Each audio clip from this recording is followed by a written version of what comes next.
Imagine a world where the air is too toxic to breathe, the water is too contaminated to drink, and the land is too polluted to grow food. This is not a dystopian future, this is our reality. The World Health Organization, Urban Quality Database, and several international and Indian studies have identified Ahmedabad as one of the most polluted cities in the world.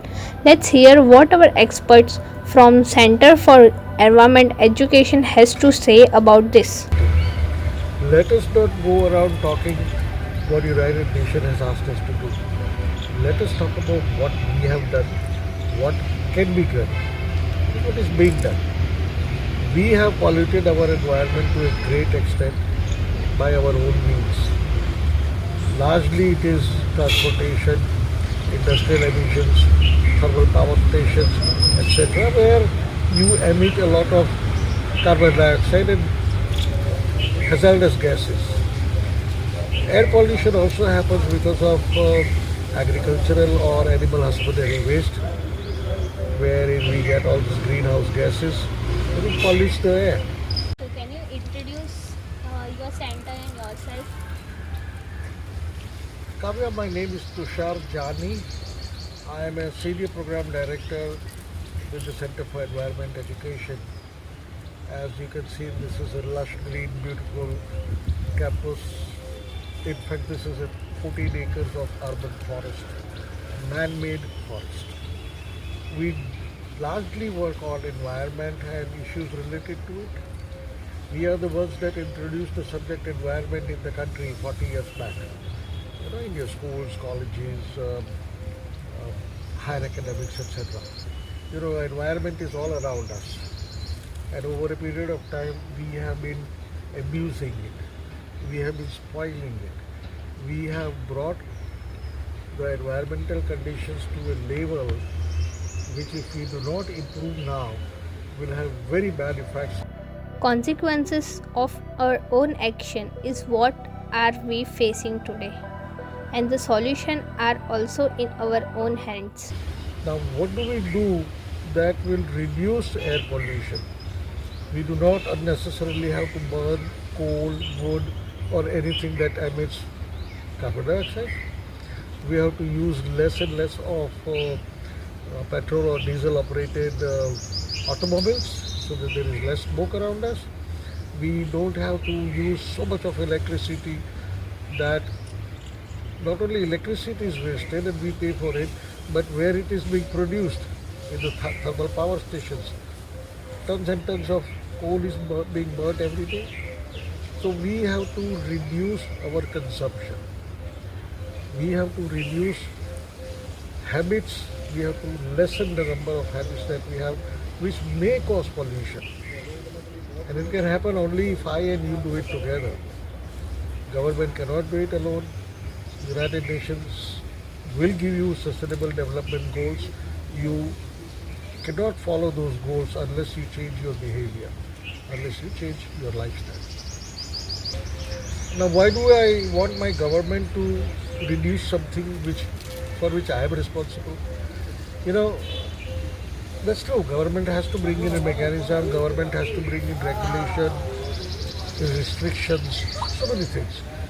But it is for me and you to follow. Yeah. So let us say what we should do. Number one, if the air is heavily polluted, like it happens in northern India, mainly in Delhi, at times in Ahmedabad also. There was a time when Ahmedabad was the worst because of the auto rickshaw and buses pollution. So we converted them into CNG, the green autos, and then now we have electrical mobilities, electrical vehicles.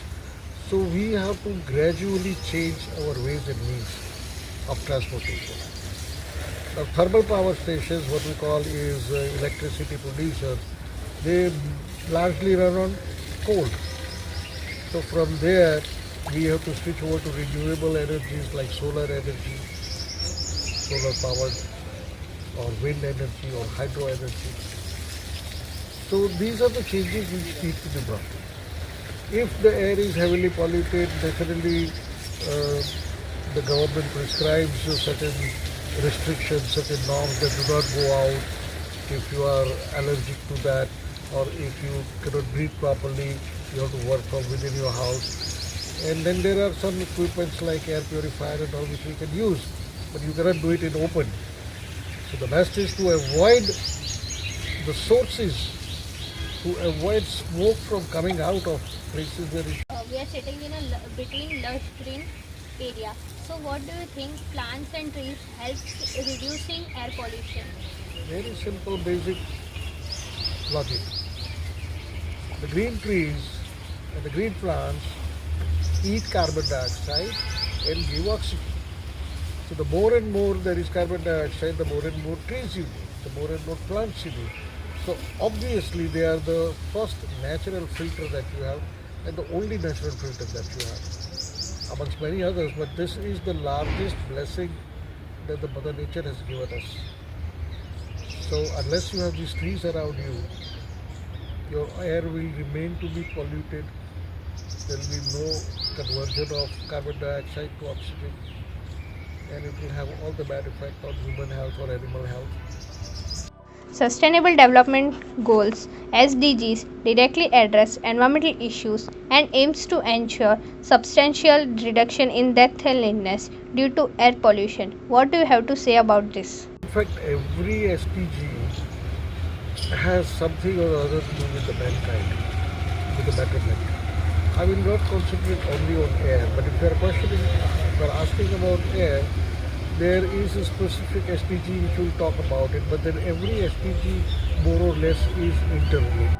Now, situation has gone from bad to worse. People are battling various effects of pollution in their surroundings.